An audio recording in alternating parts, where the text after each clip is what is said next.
have quite a few projects and videos lined up to be posted over the next few months. The next one up I have is the beam planer video. I have it about 75% done. I just got to edit it and clean it up a little bit, kind of talking about how I'm modifying a 5 horsepower Foley Bell 12.5-inch wood planer to plane beams, 24-foot beams. I'm going to modify it to plane my 8 by 12 by 24-foot beams and whatever else, what other beams I'm going to be doing, some 8 by 8s and stuff.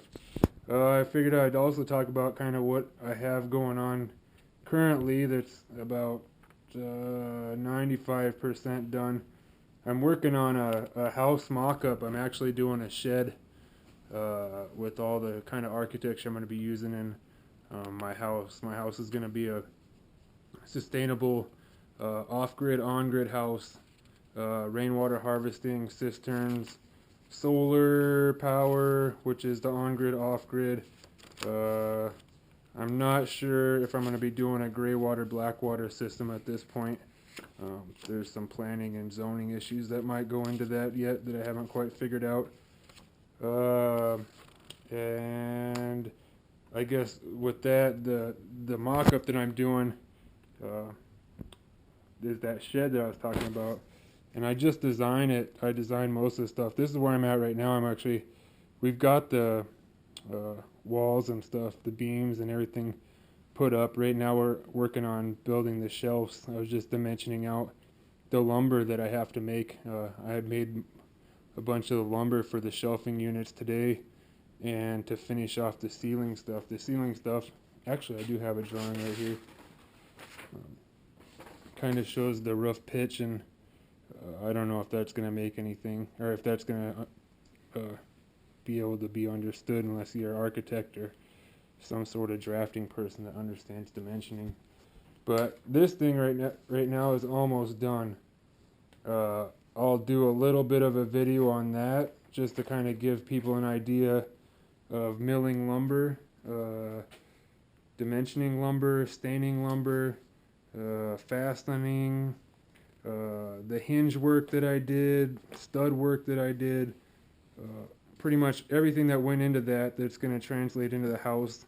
The good things, the bad things, what I learned, what to look for, kind of the same format that I use on everything else.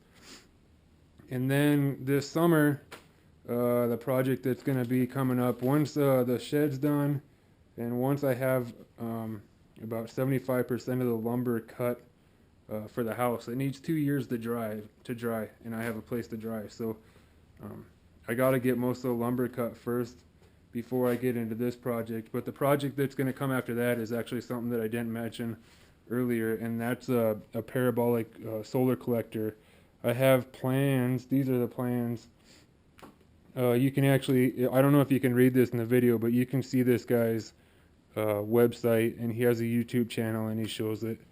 I'm going to be using these parabolic solar troughs for the heating in my house. It's going to be, it's going to do the water heating, and then there's going to be, man, I'm spacing the name right now, radiant flooring.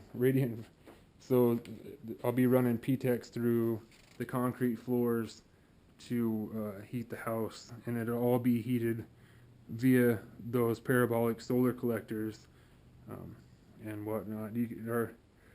You can see the videos, and he'll kind of talk about the temperatures. You can easily boil water with them, so it'll be nice to have those. In addition to the high R values that I'll have in my walls, I'm going to have 12-inch thick walls, and it's going to have, I think I was trying to get close to like R30 in the wood walls, and then I'm going to be doing some tire work too, the hippie stuff. The tire walls are actually really good if you work into thermal mass, and I'm going to be doing a lot of thermal mass stuff. So for the most part, a lot of the house heating will come from thermal mass via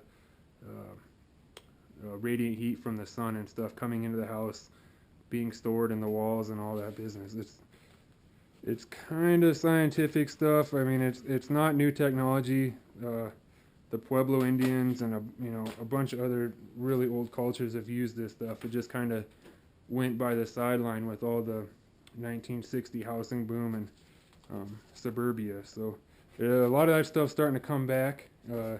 It's not as easy as the suburbia stuff. You really have to kind of do your research on how all this technology comes together. It's not one thing. It's a multitude of things that all have to come together correctly for it to work. So parabolic trough, that's on the list. The planer's on the list. I'm going to do a video on the sawmill and everything I got going on with that. I'm going to do a video on dry storage, where I'm going to be storing my timber that I cut, and where I'm storing the timber that I've already got harvested from, or not harvested, but collected from the barn. So I've got all my barn storage out there. My tin storage, I'll be doing a video on tin reclamation, on how to patch galvanized tin. I actually have a sheet of galvanized tin right here with bullet holes and stuff that I have to play around with. I mentioned in another video that I've already done how I talk to the welders, and I know what I got to do to fix that. So I'll be doing a video on that, welding the tin and patching that, and then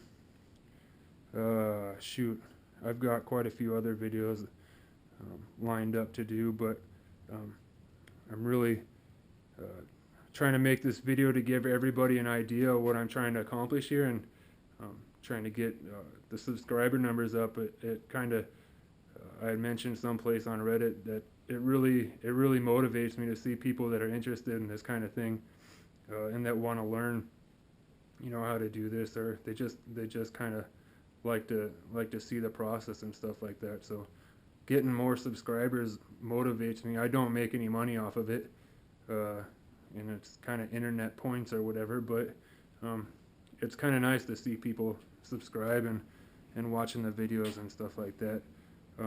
I'm running it under my business, which is the Rocket Factory. It's actually a photography business, but it encompasses a lot of stuff. All my tools and everything that I use, they cross over for the house building and the photography stuff. So that's where a lot of my tools originally came from, and then now I'm just buying more tools to do the house building. But